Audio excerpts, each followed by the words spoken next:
नमस्कारम। आज हम बात करने जा रहे हैं ऊटी के बारे में। ये जो है तमिलनाडु में एक टाउन रिसोर्ट है जो कि नीलगिरी हिल्स में सिचुएटेड है। इवन ये जो है 83 किलोमीटर दूर है, 83 किलोमीटर दूर है कोयम्बटूर से। इसका दूसरा नाम उद्योग मंडलम भी है। ये जो जगह है वो ब्रिटिश राज के समय से ही जो उनका एक समर रिसोर्ट बना हुआ है। अब ऐसे में यहाँ पर कुछ एक ऐसी चीजें भी है जो हम ट्राई कर सकते हैं। फॉर एग्जाम्पल यहाँ पर होममेड चॉकलेट्स हम ट्राई कर सकते हैं, टी गार्डन हम घूम के आ सकते हैं, बोटेनिकल गार्डन हम घूम के आ सकते हैं, इवन जंगल सफारी भी ट्राई कर सकते हैं। इवन यहाँ की हॉर्स राइडिंग जो है बहुत ही फेमस है। यही नहीं, हम यहाँ पर तमिलनाडु का टूरिस्ट बोट हाउस भी हम विजिट कर सकते हैं जो कि बहुत ही अपने जो ब्यूटीफुल सीन्स है उसकी वजह से जाना जाता है। ऊटी की सबसे ज्यादा स्पेशलिटीज है उसके टी गार्डन्स, उसका बोटेनिकल गार्डन, इसके रिसोर्ट्स, और जो फोर्थली चीज आ जाती है वो आ जाती है यहाँ की ट्राइबल कल्चर, इनके यहाँ का कॉलोनियल टाइम से जो यहाँ का चार्म है वो, एंड इवन यहाँ की कुछ एक ऐसी एक्टिविटीज जो कि हम स्पिरिचुअल कह सकते हैं वो एक तरीके से पैरानॉर्मल हो सकती हैं। So let's dig into the video without any delay.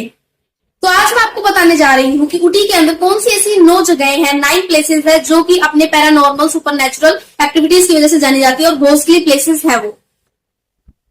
तो ऐसे में सबसे पहले आ जाता है फर्न हिल होटल। अब फर्न हिल होटल के बारे में हम क्या जानते हैं? इसके बारे में ये है कि यहाँ पर जो सबसे ज्यादा घोस्टली एक्टिविटीज होती हैं, और जब अगर हम इसकी हिस्ट्री में देखें तो ये जो है पहले ब्रिटिश लोगों का एक रिसोर्ट हुआ करता था रहने के लिए। अब ऐसे में क्या हुआ था कि एक बार जब कोई मूवी थी उसकी क्रू के लोग जो है यहाँ पर ठहरे थे, तो उन्होंने कुछ चीजें एक्सपीरियंस की कि जैसे वो जो है लवर ग्राउंड पर रह रहे हैं, उसमें जो है सो रहे हैं। तो ऐसे में रात को ऊपर वाले ग्राउंड में जो है फर्नीचर्स यानी कि जो लकड़ी की चीजें होती है उनकी मूव होने की हमें आवाजें आ रही हैं। तो उन्होंने जब अगले दिन मॉर्निंग में जाके देखा तो उन्हें कुछ भी नहीं मिला, इवन वहां पर कोई फर्नीचर भी नहीं था। ऐसे में ही सेकंडली चीज ये है कि यहाँ पे जो स्टाफ काम करने आते हैं, जो इसकी सफाई करते हैं और जो देखरेख करते हैं, उन्होंने ये चीज एक्सपीरियंस की कि यहाँ पर एक घोस्टली फिगर है जो रातों को यहाँ पे चला करती है और बहुत ही मतलब क्रीपी एक्टिविटीज किया करती है। अब ऐसे में सेकंड जो जगह है वो है कलहटी हाउस। ये जो है ऊटी की आउटस्कर्ट पे यानी कि उसके जो बॉर्डर है उस पर बना हुआ है। अब इस हाउस के बारे में क्या है, इसकी हिस्ट्री अगर हम देखें तो ये जस्ट जॉन सुलिवान जो थे उनके द्वारा रूल किया जाता था, उनका ये घर हुआ करता था किसी टाइम में। अब ऐसे में क्या हुआ था, एक दिन उनकी अनएक्सपेक्टेडली मौत हो जाती है और ऐसा माना जाता है कि आज भी जॉन सुलिवान की जो आत्मा है, जो उनकी सोल है, वो आज भी इस घर में, इस घर की चारदीवारी के अंदर ही घूमती रहती है और मतलब जो है अपनी एक्टिविटीज परफॉर्म करती है। तो सबसे पहले एक्टिविटीज लोग ये कहते हैं कि जो रेजिडेंट्स हैं यानी कि इसके आसपास के जो रहने वाले लोग हैं और जो विजिटर्स है जो इस घर में आते जाते हैं, उनका ये कहना है कि जैसे ही हम इसके आसपास आते हैं तो हमें ठंडी हवाओं के झोंके मिलते हैं, जबकि बाहर जो है एनवायरमेंट गर्म हुआ करता है। सेकेंडली ये चीज कही जाती है इसके बारे में कि जैसे ही हम लोग एंटर करने की कोशिश करते हैं तभी कुछ ऐसी मतलब हमें क्रिपी आवाज आने लग जाती है जो कि हमें नॉन ह्यूमन तरीके से एक्सपीरियंस कराती है। तो ये सेकंड चीज थी।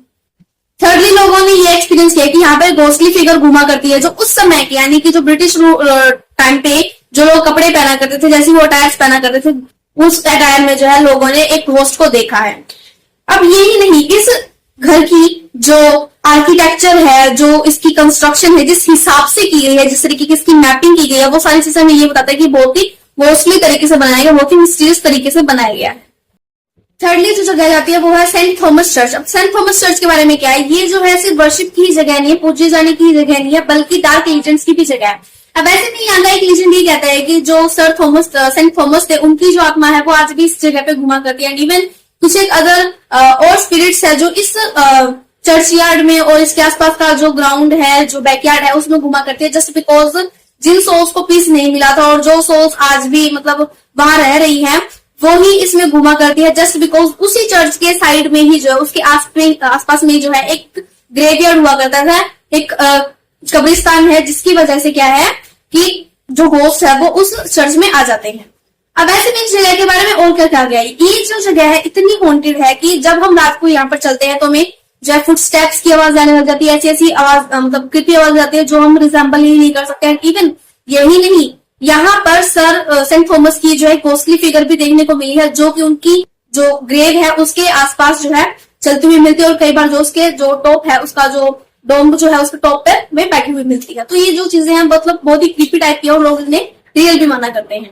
इसके बाद फोर्थली आ जाता है उटी क्लब। उटी क्लब के बारे में हम क्या जानते हैं? इसके बारे में ये है कि एक यहाँ पर लेडी हुआ करती थी, ब्रिटिश लेडी हुआ करती थी, वो जो है फ्रिक्वेंटली एक क्लब में जाया करती थी जहाँ पे फोरबिड था लेडीज का जाना, जहाँ पे लेडीज को जाना मना ही थी।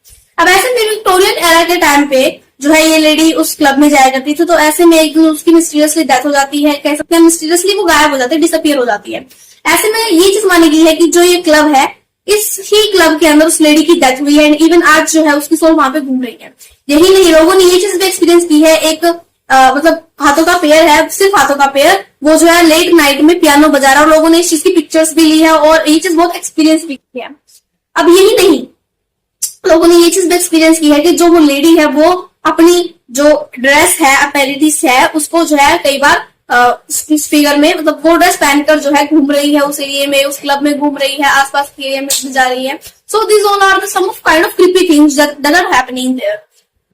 अब इसके बाद जो मेन पॉइंट है यानी कि जो फिफ्थ जगह है वो है नीलगिरी माउंटेन रेलवे। अब ये जो है टूरिस्ट डेस्टिनेशन है और मेनली इसे टॉय ट्रेन के नाम से भी जाना जाता है। अब ये तो जो है बहुत ही मतलब स्पेशियस हमें सीनरीज दिखाता है और बहुत ही ब्यूटीफुल सीन्स दिखाता है, बट इसकी जो है डार्क साइड क्या है? इसकी डार्क साइड ये है कि रात के समय में लेट नाइट जैसे ही पैसेंजर्स जो है ट्रेन में बैठते तो उन्होंने ये चीज एक्सपीरियंस किया, ये कसम खाकर ये चीज कही है कि हमें कई बार एक घोस्टली फिगर हमें ट्रेन के चलते हुए और उसके साइड साइड चलते हुए हमें दिखी है। इवन कई बार जो ट्रेन के इतने क्लोज होती है कि लोग जो उसकी शक्ल देख पाते हैं, जो कि बहुत डरावनी है।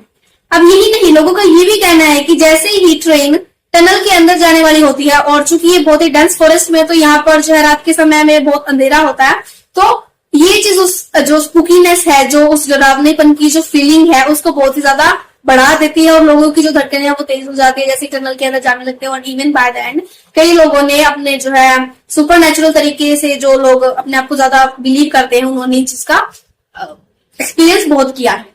इसके बाद आ जाते हैं दोदो बेटा पीक। दोदो बेटा पीक के बारे में ये कहा गया है कि जब जैसे ही लोग पीक की ऊपरी परत यानी कि जो उसका टॉप है, उसकी जो पीक है उसके ऊपर देखने लगते हैं तो यहाँ पर एक कहीं से मतलब पता नहीं कहां से एक लाइट की मतलब एक लाइट आती है, एक लाइट की बीम आती है और वो अचानक से गायब हो जाती है। अब किस चीज की कोई खोज नहीं कर पाया कि किस चीज की लाइट है, वो किस कहां से आ रही है, कहां जा रही है और मतलब उसका क्या इफेक्ट है दोदो बेटा हिल्स पे। ठीक है, तो फर्स्टली चीज ये हो गया। सेकेंडली ये है लोगों का कहना कि जैसे ही वो दोदो बेटा पीक के अंदर चल रहे होते हैं, उसकी जो पगडंडियां उसके अंदर जो रोड्स बने हुए हैं वहां चल रहे होते हैं, तो उन्होंने ये चीज एक्सपीरियंस की है कि जैसे ही वो एंटर करते हैं तो कोई घोस्टली फिगर है, कोई फिगर है, तो कोई ऐसा इंसान है जो जिसे वो नहीं जानते, वो उन्हें देख रहा है, वॉच कर रहा है उन पर और उन्हें जो है हार्म पहुंचाने की कोशिश कर रहा है। बट जैसे ही लोग उसकी तरफ देखने लगते हैं वो चीज उन्हें वहां नहीं मिलती है एंड इवन मतलब एक तरीके से उन्हें ये तो फील हो रहा है कि हाँ भी कुछ देख रहा है बट कोई देख नहीं रहा होगा। So these are the important thing that are happening in दोदो बेटा पिक्स। अब ऐसे में जो है जो जॉन सुलिवान थे उनका दूसरा भी बंगला ऊटी के अंदर ही है जिसे हम स्टोन हाउस कहते हैं। अब इस हाउस के बारे में क्या चीज है?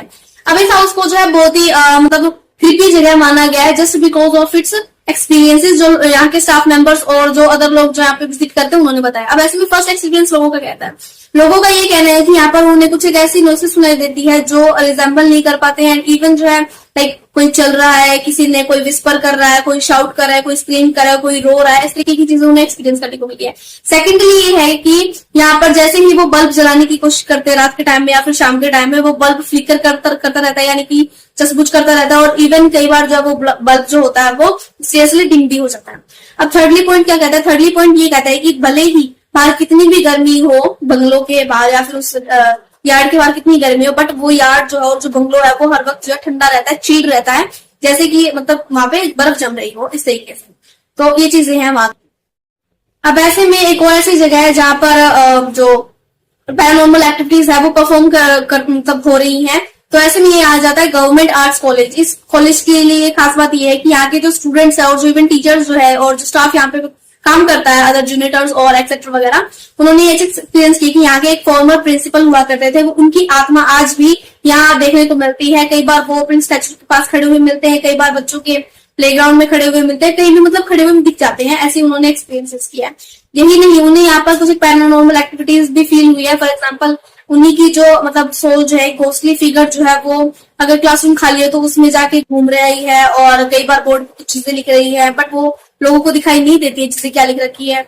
एंड इवन यही नहीं, वो कुछ एक ऐसी एक नॉइसेस करती है जो काइंड ऑफ विस्पर्स नहीं लगती बट वो क्लियरली सुनाई देती है, बट ये नहीं पता कि वो क्या कह रहे हैं, वो किसी दूसरी लैंग्वेज में चीजें बोल रहे हैं। So these are the things that are happening.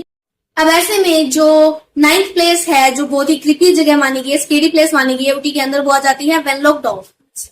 Wenlock downs के बारे में ये कहा गया है कि यहाँ पर लोगों ने जो है शेडो फिगर देखने को मिली है, जो बहुत ही मतलब पैरानॉर्मल एक्टिविटीज परफॉर्म करती है। यहाँ पर कुछ ऐसे साउंड्स करती है वो, जो लोगों को रिजेंबल नहीं कर पाता, और जैसे वो उसके पीछे जाने लगते हैं तो वो जो उन्हें कहीं नहीं लीड करती, बट वो मिस्ट और जो डेंस जो एरिया है उस उन डॉन्स का जो है वहां पर उन्हें लीड कर जाती है, और इन द एंड जो लोग वहां पे खो जाते हैं।